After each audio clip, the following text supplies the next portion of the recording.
Hello everyone, I'm here at the 2014 SHOT Show and we're just about to wrap up, but I want to share with you a little bit about this new Glock that we came out with. It's the G42. The magazine holds 6 rounds and it's +1 in the chamber.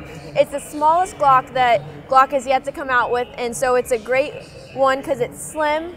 It's really great for women to be able to carry and conceal, and also for the men it's a great pocket pistol.